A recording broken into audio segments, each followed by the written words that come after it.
भाई हम सबको आशीर्वाद देने के लिए पधारे हैं। हमारे यहां पुरानी मान्यता है कि हम जिस स्थान पर रहते हैं, जिस परिवेश में रहते हैं, उसका बड़ा प्रभाव हमारे जीवन पर पड़ता है।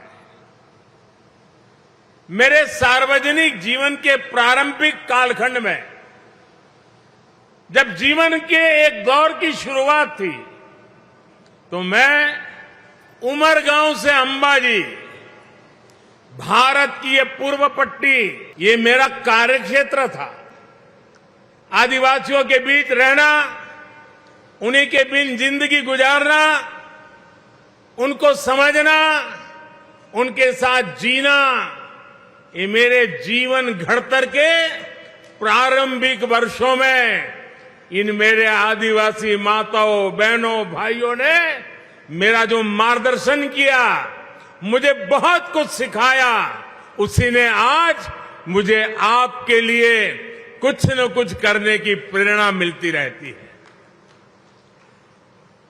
आदिवासियों का जीवन मैंने बड़ी निकटता से देखा है और मैं सर झुका करके कह सकता हूं, चाहे वो गुजरात हो, मध्य प्रदेश हो, छत्तीसगढ़ हो, झारखंड हो, हिंदुस्तान का कोई भी आदिवासी क्षेत्र हो, मैं कह सकता हूं कि मेरे आदिवासी भाई बहनों का जीवन यानी पानी जितना पवित्र और नई कोपलो जितना सौम्य होता है, यहां दाहोद में अनेक परिवारों के साथ और पूरे इस क्षेत्र में मैंने बहुत लंबे समय तक अपना समय बिताया है।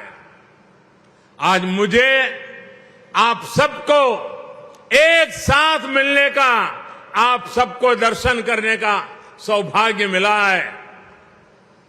भाइयों बहनों, यही कारण है कि पहले गुजरात में और अब पूरे देश में आदिवासी समाज की विशेष रूप से हमारी बहन बेटियों की छोटी छोटी परेशानियों को दूर करने का माध्यम आज भारत सरकार, गुजरात सरकार, ये डबल इंजन की सरकार एक सेवा भाव से कार्य कर रही है। भाइयों और बहनों, इसी कड़ी में आज दाहोद और पंचमहाल के विकास से जुड़ी 22,000 करोड़ रुपए से अधिक की परियोजनाओं का लोकार्पण और शिलान्यास किया गया है। जिन परियोजनाओं का आज उद्घाटन हुआ है, उनमें एक पेयजल से जुड़ी योजना है और दूसरी दाहोद को स्मार्ट सिटी बनाने से जुड़े कई प्रोजेक्ट्स हैं। पानी के इस प्रोजेक्ट से दाहोद के सैकड़ों गांवों की माताओं बहनों का जीवन बहुत आसान होने वाला है। साथियों, इस पूरे क्षेत्र की आकांक्षा से जुड़ा एक और बड़ा काम आज शुरू हुआ है। दाहोद अब मेक इन इंडिया का भी बहुत बड़ा केंद्र बनने जा रहा है। गुलामी के कालखंड में यहां स्टीम लोकोमोटिव के लिए जो वर्कशॉप बनी थी, वो अब मेक इन इंडिया को गति देगी। अब दाहोद में, परल में 20,000 करोड़ रुपए का कारखाना लगने वाला है।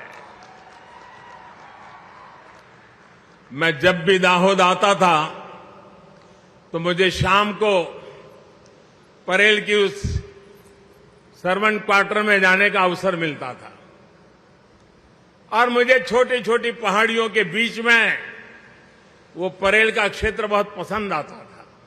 मुझे प्रकृति के साथ जीने का वहां अवसर मिलता था, लेकिन दिल में एक दर्द रहता था।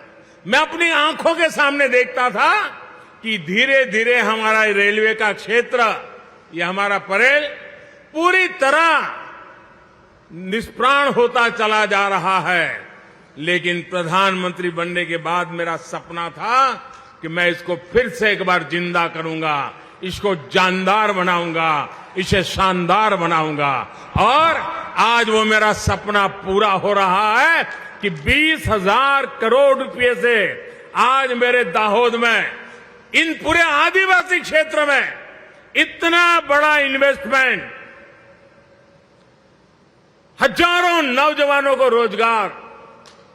आज भारतीय रेल आधुनिक हो रही है, बिजलीकरण तेजी से हो रहा है, मालगाड़ियों के लिए अलग रास्ते यानी डेडिकेटेड फ्रेट कॉरिडोर बनाए जा रहे हैं। इन पर तेजी से मालगाड़ियां चल सके ताकि माल ढुलाई तेज हो, सस्ती हो। इसके लिए देश में ही बने हुए लोकोमोटिव बनाने आवश्यक है। इन इलेक्ट्रिक लोकोमोटिव की विदेशों में भी डिमांड बढ़ रही है। इस डिमांड को पूरा करने में दाहोद बड़ी भूमिका निभाएगा। और मेरे दाहोद के नौजवान, आप जब भी दुनिया में जाने का मौका मिलेगा तो कभी न कभी तो आपको देखने को मिलेगा कि आपके दाहोद में बना हुआ लोकोमोटिव दुनिया के किसी देश में दौड़ रहा है। जिस दिन उसे देखोगे आपके दिलों में कितना आनंद होगा।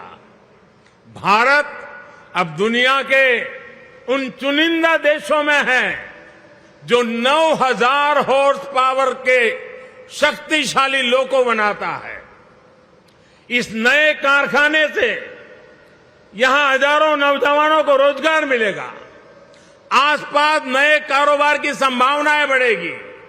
आप कल्पना कर सकते हैं, एक नया दाहोद बन जाएगा। कभी कभी तो लगता है अब हमारा दाहोद बड़ौदा की स्पर्धा में आगे निकलने के लिए मेहनत करके उठने वाला है।